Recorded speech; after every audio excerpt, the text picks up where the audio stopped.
اسی طرح سمجھے کہ اچھی نیت کی صورت میں اللہ تبارک و تعالیٰ نے اہل ایمان کو نسخہ کیمیا عطا فرمایا ہے۔ بچوں کو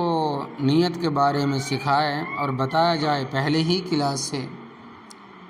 کہ سب سے اللہ تبارک و تعالیٰ نے جو ایمان والوں کو نعمت عطا فرمائی ہے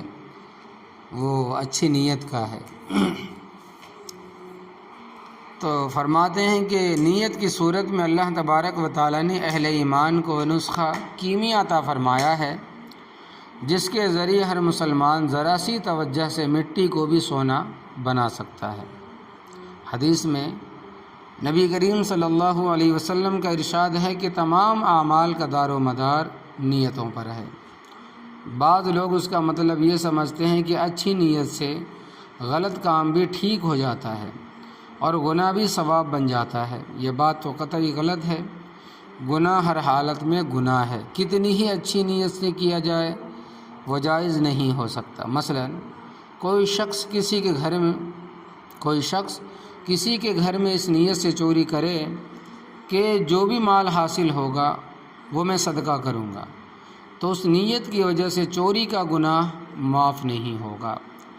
لیکن نبی کریم صلی اللہ علیہ وسلم کے مذکورہ بالا ارشاد کا مطلب یہ ہے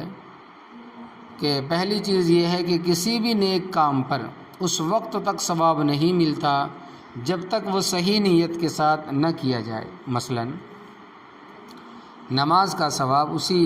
وقت ملے گا جب وہ اللہ تبارک و تعالیٰ کی خوشنودی کے لیے، اللہ تبارک و تعالیٰ کو راضی کرنے کے لیے پڑھی جائے۔ اگر دکھاوے کے لیے پڑھی تو ثواب غارت ہو جائے گا، برباد ہو جائے گا، الٹا گناہ ہوگا۔ انہی کی ریاکاری اگر وہ کرے گا تو بجائے ثواب کے الٹا گناہ ملے گا۔ اور دوسرا مطلب یہ ہے کہ اور وہی اس وقت بیان کرنا مقصود ہے، اور وہ جو چیز ہے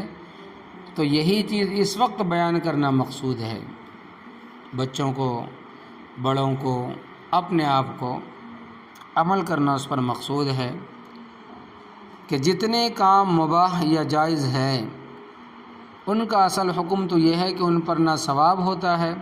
اور نہ ہی عذاب ہوتا ہے، لیکن اگر وہ جائز کام کسی اچھی نیت سے کیے جائیں تو وہ عبادت بن جاتے ہیں اور ان پر ثواب ملتا ہے۔ مثلا کھانا کھانا، تو بچوں کو ابھی سے بتائیں کہ بیٹا جب کھانا کھائیں تو نیت ایسی کریں۔ کیسی نیت کریں کہ جس طرح کہ مثلا سمجھے کہ کھانا کھانا مباحات میں سے ہے، لیکن اگر کوئی کھانا اس نیت سے کھائے کہ اس کے ذریعے میرے جسم کو طاقت حاصل ہوگی، قوت ملے گی، تو اس قوت کو اللہ تبارک و تعالیٰ کی اطاعت میں صرف کروں گا، یعنی جو طاقت ملے گی وہ اللہ تبارک و تعالیٰ کے حکم ماننے میں خرچ کروں گا، لگاؤں گا، تو یہ کھانا کھانا بھی باعث اجر و ثواب ہوگا۔ یہ اس نیت سے کھانا کھائیں کہ اللہ تبارک و تعالیٰ نے میرے نفس کا بھی مجھ پر حق رکھا ہے، اس کی ادائیگی کے لیے کھانا کھاتا ہوں۔ یہ اس نیت سے کھائے کہ اس سے لذت و راحت حاصل ہوگی، تو دل سے اللہ تبارک و تعالیٰ کا شکر ادا کروں گا، تو ان نیتوں کے ساتھ کھانا کھانے میں بھی ثواب ہوگا۔ تو غرض زندگی کا کوئی مباح کام ایسا نہیں جس کو اچھی نیت سے کر کے عبادت اور موجب ثواب نہ بنایا جا سکتا ہو۔ اور یہ جب ہوگا جب ہم اپنے بچوں کو جب بچپن سے بتائیں گے کہ بیٹے نیت اچھی کرو، جب کھانا کھانے بیٹھو تو نیت ایسی کرو کہ اللہ تبارک و تعالیٰ نے جو ہمیں کھانا دیا ہے اس سے طاقت ملے گی، اور طاقت ملنے کے بعد میں اللہ تبارک و تعالیٰ کے حکام کو پورا کروں گا، یہ جو لذت اور مزہ جو کھانا کھانے میں آ رہا ہے تو میں اس سے اللہ تبارک و تعالیٰ کا شکر ادا کروں گا۔ تو یہ نیت کرائیں اور سکھائیں تو اللہ تبارک و تعالیٰ دیکھیں کہ بہت اچھا رزلٹ آئے گا کہ بچے ابھی سے اچھی نیت کریں گے تو آگے چل کر بھی وہی بچہ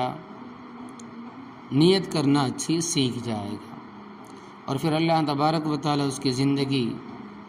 سدھارے گا، دنیا بھی بنے گی اور اللہ تبارک و تعالیٰ آخرت بھی بنائے گا۔ تو سب